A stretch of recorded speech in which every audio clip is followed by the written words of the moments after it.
Welcome to Season 2 of the Crypto Pulse podcast, your ultimate guide to the world of crypto, Bitcoin, and world economics. We're here to guide you through the crypto universe with thought-provoking topics, in-depth knowledge, and information to help you make informed decisions. We'll also be interviewing some of the best minds in the industry, such as CEOs of crypto projects, traders, economists, authors, and development teams from around the globe. And now for the episode. This episode is brought to you by Yield App, an innovative digital wealth platform that allows you to earn passive income on the world's leading digital assets with a single click of a button. Visit yield.app for more information. Mirko, welcome to Crypto Pulse. It's great to see you. How's it going? I'm doing well. Thank you for the invitation. I'm super excited to be on the podcast. So let's kick it off. Definitely. We've got so many questions for you, but we'd like to know a little bit about our guests first of all. So we had a little look at your backgrounds. I know you've got a background in esports and also in the cruise ship industry for almost 9 years. But maybe firstly, you could talk about your experience of founding UniX and a little bit about your journey coming back into the gaming space in a very different way to your esports days. I mean, UniX Gaming, I founded in July last year. And it was really in the growth of play and earn. So that was, I would say, recently, if you consider the market as still like an infant market.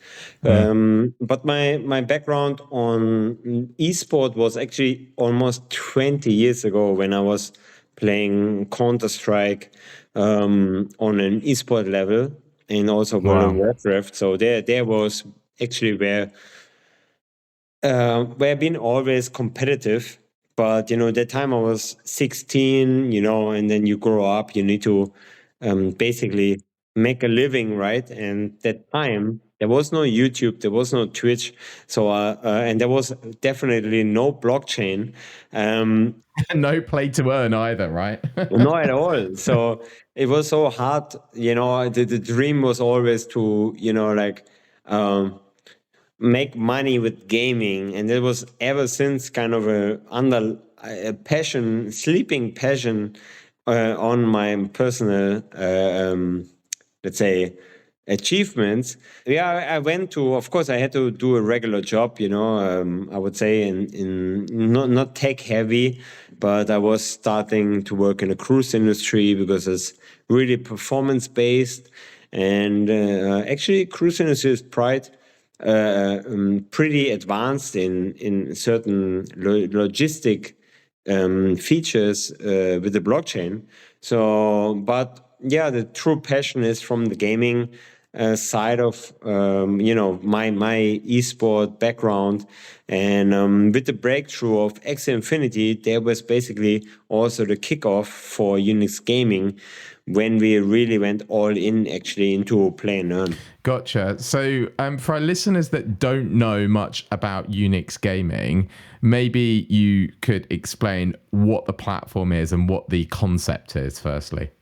In old business model, what wasn't actually really a heavy business was a guild, because in all the games you have either clans or guilds who participating in the game. So in UniX Gaming was basically while we playing anyway traditional games with our guild, we saw a large potential on the play and earn side. And then basically in July 2021, personally we founded the play and earn or utilizing more and more the play and earn space. So Axie Infinity and the modern guild is actually educating people how to play these new type of games, because the traditional market is either free to play, pay to win, play to work, or pay to win.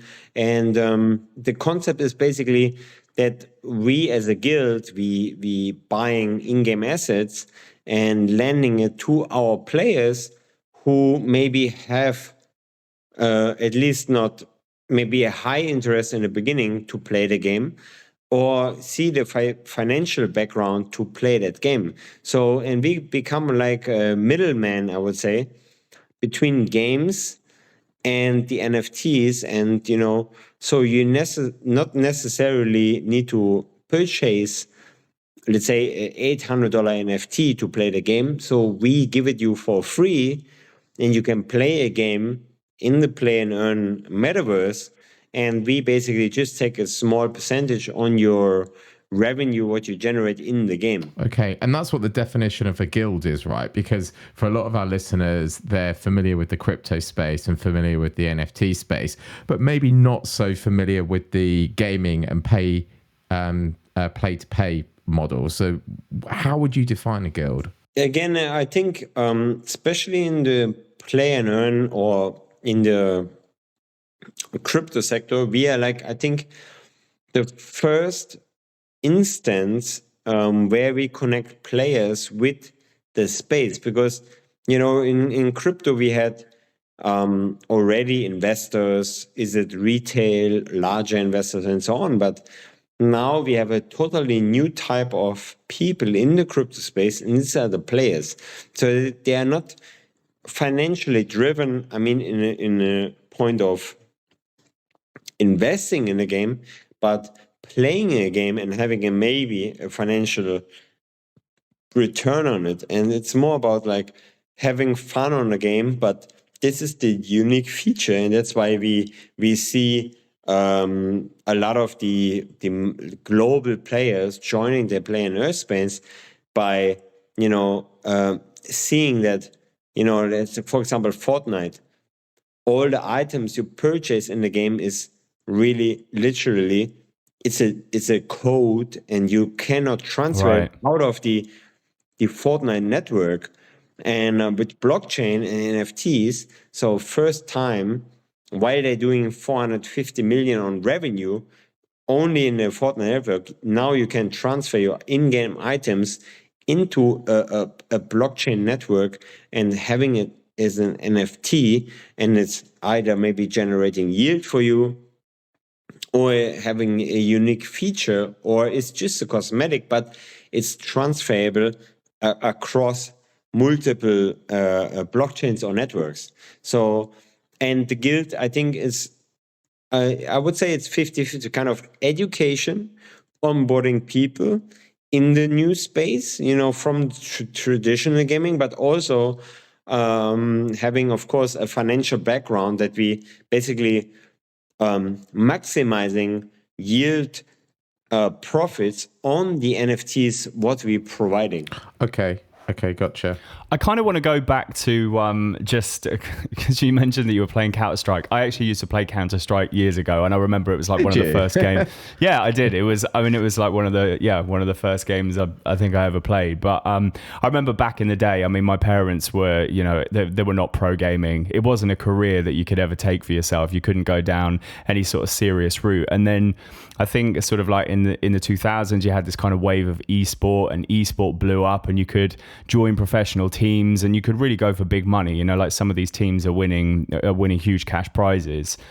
This kind of play to earn thing, which is kind of, I mean, it feels relatively new. I know it's been around for a little while, but I mean, is this like the future of gaming? I mean, do we really think that all games in future, 10 years from now, 15 years from now, every game made for all consoles will have some element of play to earn? And is that something that you think is going to be just available to everyone? So I think that play to earn actually exists already very long back in the days. When I played Diablo 2, and it was a game I played when I was 16. So this was around 20 years ago. So that time, items being traded on eBay for $1,800, and the Stone of Jordan was basically the in-game currency. So we actually been the pioneers of this space. And, but the thing is, that time it was impossible to transfer this out of the game.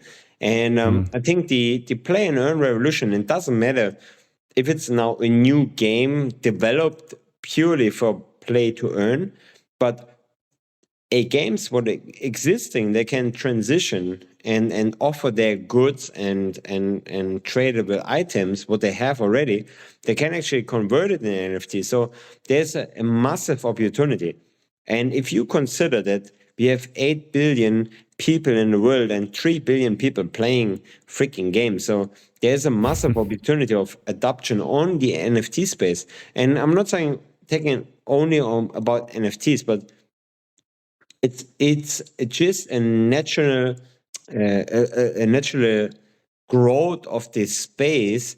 You spend your time on the game, but now bringing an income component into the game, and crypto is the best vehicle what you can choose for that, to basically monetize on a little scale or larger scale, depends on your skill, because you not necessarily need to be anymore the elite player.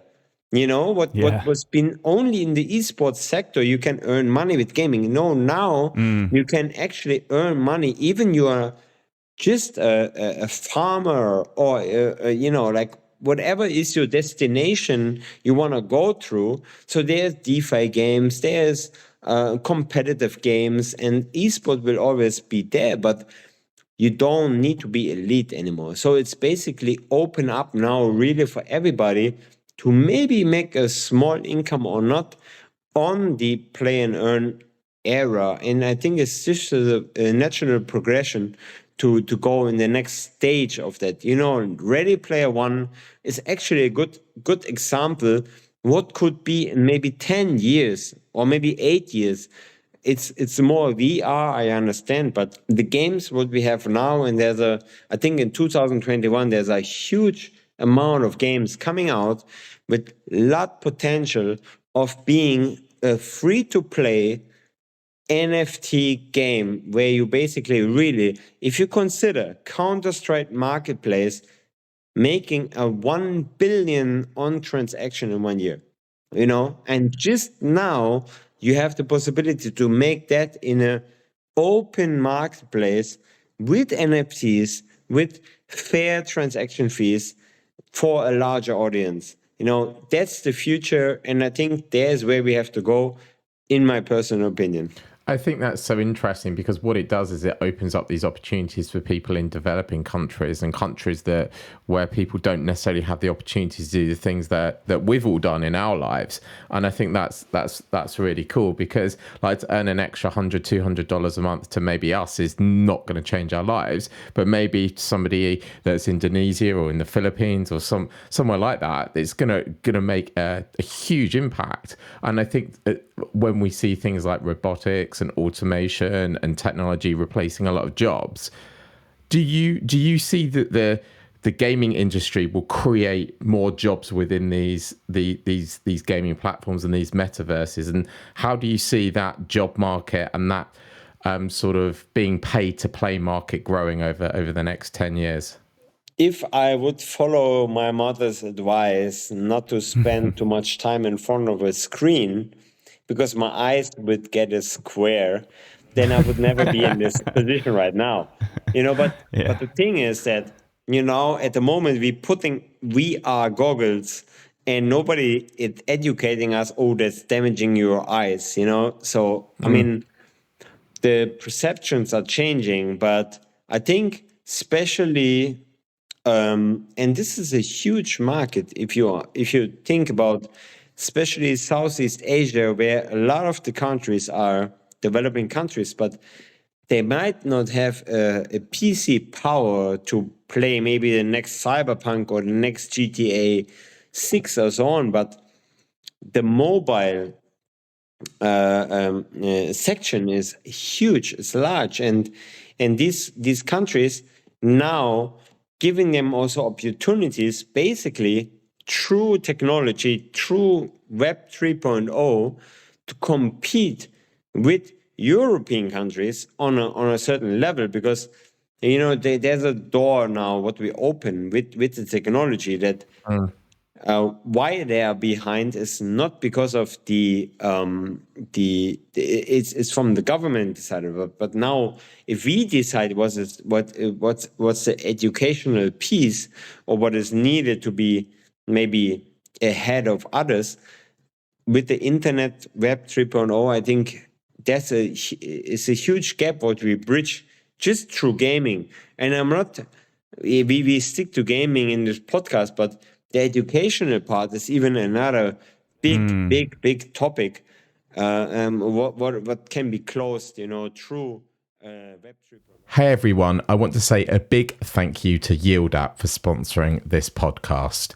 YieldApp is an innovative digital asset wealth platform that allows you to earn passive income on the world's leading digital assets. Now, what we really like about YieldApp is it's a licensed fintech company built by a team with a strong background in traditional finance. YieldApp offers instant asset conversions, fiat on-ramp, auto compounding, and security features such as activity log, transaction history, and more. So you simply deposit your digital assets and click earn to start receiving daily rewards. And if you're a corporate client, YieldApp offers a security treasury for all your digital assets. Its dedicated relationship management team is on hand 24/7 to facilitate a stress-free experience. Maybe we could talk a little bit about your scholarship program. I was reading a little bit on the website about this, but maybe you could delve into what the scholarship is and how it works. In the play to earn space, a scholarship model is basically for achievements in your community. You are obliged to participate in the play to earn games and having the possibility to earn a yearly reward. And either you contribute as a content creator, as a educator, as a gamer, and teaching others. And this, of course, gives you more possibilities, basically, to grow in the play to earn space. Because what we need is people to deliver the message of play to earn. And in a guild, it's basically that the scholarship model is a profit-sharing model, and especially as we had covered before, is the developing countries. Because let's say, giving an example, the Axie Infinity game. So the entry price was in the beginning was above $1,000. Once they had their bridge to Ronin change, and then even in Europe, if you have $1,000 entry on a game, and let's say compared to a DVD, what you buy in a game store, and to play a game, $1,000 is a 10x, from that. So, or even more. So, and the guild that's what we're doing. We having the assets because we know what we're doing. We multiplying our assets. And we landing then these assets to this scholar, but it's an achievement, right? So while we landing assets, it's in a regular market. If you rent out an Airbnb, you take a profit on that, right? If you drive an Uber, you take a cut on that. So it's the same thing with the scholarship model. So we lending something to the players, they taking our asset and making it work, and from the returns we just take literally a profit share and or a profit margin, and this is basically a guild. In the current play and earn model, the guild is this one concept where we basically generate profits. It's a pretty awesome thing. I mean, I've never you see this kind of model in the real world all the time, leasing equipment and borrowing things and making money, and sort of getting yield from your assets. But I never thought I'd see the day where that was happening in the gaming space. How do you, it's probably a stupid question, but I know our listeners will be thinking this. How do you secure those digital assets? I mean, what is that? Presumably that's done through like a smart contract, the lending piece, and how do you get them back? Actually, it's a good question, definitely. But some of the games, they already providing kind of a security for that. So Right. basically, you're not transferring your assets right away to the player. So basically, you use kind of I would say, a technology. It's not advanced technology. Basically, they log in with their email, and the email is basically with a restricted rights on your wallet. So basically, they can utilize your assets for the gameplay, but not for the actually NFT aspect or the a blockchain aspect. So we at the end as a guild, we still manage all the rewards, all the NFTs. So the gamer only purely have access to the gameplay. And of course, there are some games providing the technology already in the game. Other games we need to either assist with kind of technology from our side. But I think the trend is that the games have more and more the feature inbuilt for renting, leasing, and borrowing certain assets. Right, and presumably it'll just get to the stage where enough of that is built into the game that it can just be player to player, right? I mean, you can borrow and do whatever you want and kind of make all of those trades within the game interpersonally. Exactly. So it's really also, of course, every game have a marketplace, where you trade assets and so on. And we are really just as a guild.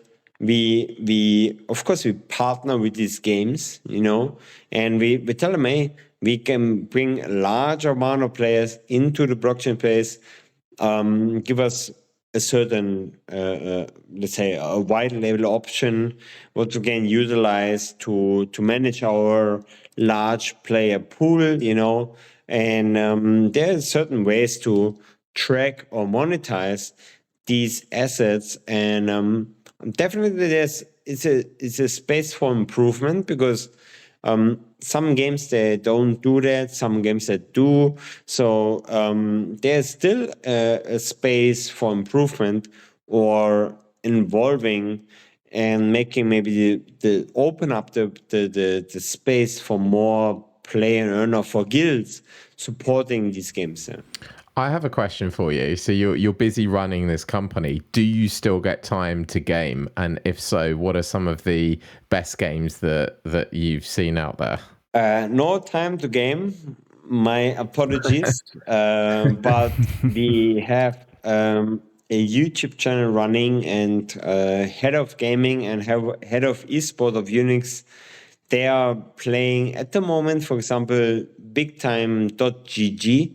It's a very, I think it's one of the games we're waiting a long time for. And it's an MMORPG with a lot of opportunities, free to play, but also there's an earning aspect in the game. So it really depends on the game. I personally, I would love to play. And it's really like what my partner said. He's like we're the only gaming guild where the founders we're living our dream, but we actually not playing. We let other people play, and we not playing actually games, but we still passionate about it. So it's basically kind of a mix on that. But we still playing, but just not me personally. Maybe you'll get some time in the future. There's so many games that are being built. How much of the gaming industry are you seeing moving over to this new sort of Web3 model? What's that progress like? I mean, if you saw, I don't know if you've been in the GDC, that was basically the game developer conference in US. And 50%, I would say, of that audience and games, what is purely, it's not related to crypto, but 50%, I would say, of these games and companies, they're looking forward to going into blockchain. I think they are like, so the market is very, very attractive for this type of games. But I've been still in contact with a lot of the games who are like want to come into the blockchain, or I'm talking a lot of players from the traditional market. So there's still a huge discrepancy about play and earn and blockchain gaming or traditional gaming. But I think it's just a matter of time once we talk about GameFi and game. So I think in a few years' time, this will be a one piece. But at the moment, I think we see a certain type of projects developing purely for the play and learn space. And it's really like just where we go, and we need to be flexible, I think, in that space, because crypto ever been very fast, and GameFi was also very fast. So I think companies who continuously evolving, I think we will see still in the long run. And it's definitely a race, but there will be a huge demand on blockchain development. So what's next for UniX? Like what are the next stages of the platform, and what new things do you have coming out?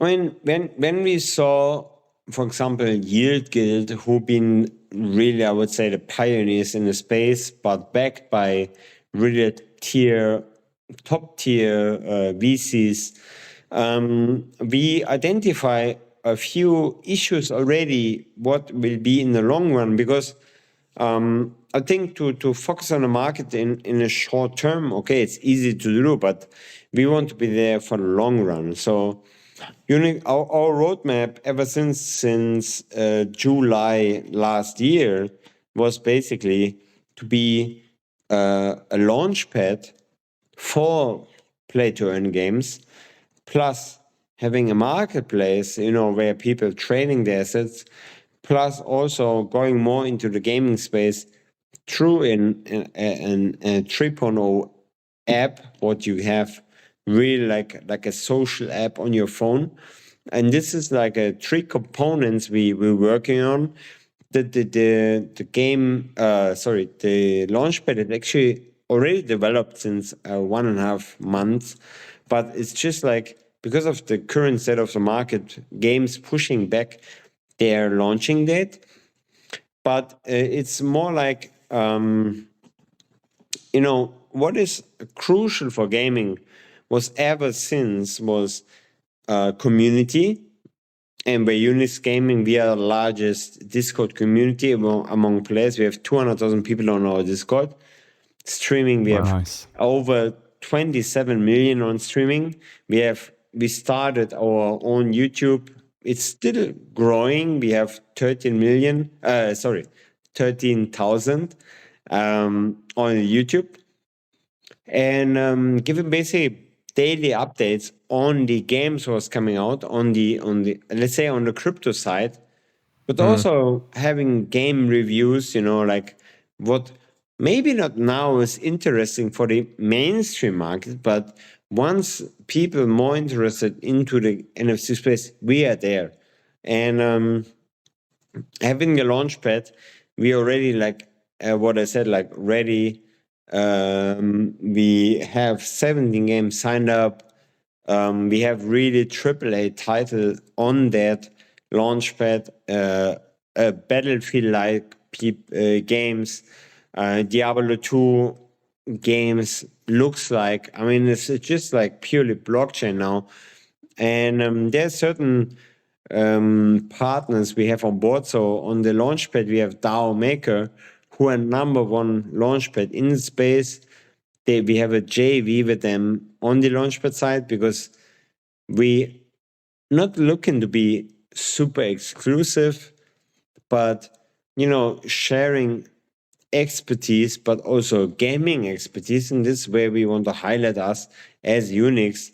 And also we talking to CryptoBand, Paul Barron, to be really like kind of in our niche. If you think about how many million people out there, at the moment we're still talking about a few million people in the crypto niche. So UniX is still, I think, can be very dominant in the next 1 or 2 years by educating and showcasing and launching the next play to earn titles. So there's where we want to position ourselves. And yeah, this is our way to move forward. It's a really exciting time to be part of this space. I mean, it's right in its infancy, and I think a lot is changing with the adoption of crypto and integration of blockchain into the gaming space. I mean, they really, I kind of see these two things as like a match made in heaven, and I you know, I can only see it getting better. Just to kind of wrap things up today, Mirko, I wonder, for some of our listeners that are sort of tuned in, interested in gaming, and want to know how to get involved with what you guys are doing at UniX, where can they find you? Definitely on our homepage, unixgaming.org. And Cool. Then we have a link to our Discord where if you're a player, I think that's the way to go. You know, you can sign up if you want to land NFTs. I think that's the way to go. For the investor side, we have our Telegram, on the UniX token side. So join there. We can discuss token and future developments, because the launchpad, as I said, is not live yet. For the launchpad itself, we will have a separate Discord where we really include only token holder and future investors, where we purely talk about the token investment side and the potential of the future. But on UniX Gaming Discord, we will definitely talk about the gaming side. So there's a two option for people who listen to the podcast. If you're really purely investor, you're not interested in gaming, but you like that GameFi is a evolving space. So find around Launchpad and the Discord. And then we have UniX Gaming really as a player hub. You can share experience, you can talk about new games and so on. But so we have this tool, and we were evolving. It's like it's still, the space is new, several hubs, but I think UniX Gaming also with our website, there's more and more features coming up by giving you the latest news updates on any play to earn space. That's awesome. We're going to include those links in the show notes anyway. So for any of our listeners that are interested in getting involved, check out the show notes on the podcast app. Mirko, it's been an absolute pleasure having you on. It's one of the subjects that we get asked the most about on the show is gaming and NFTs and how all of this space is kind of evolving. So it's been fascinating hearing about what you guys are doing at UniX. I think we both agree we'd love to have you back on in a few months' time just to sort of see how things are going, and best of luck with it all. It's really, really exciting time. It was a pleasure. Thank you for the invitation, and I think see you next time. We'll speak soon. Thank you.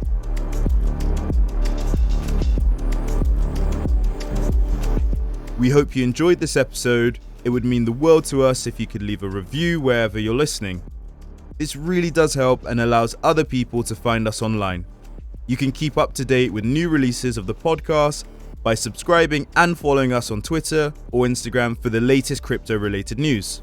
Information provided by Crypto Pulse via this podcast, website, social media channels, and any other medium does not constitute financial advice, investment recommendations, or any other type of advice whatsoever. The Crypto Pulse team are not professional financial advisors. Trading and purchasing cryptocurrencies do carry risks, and anybody wishing to partake in such activities should seek professional advice.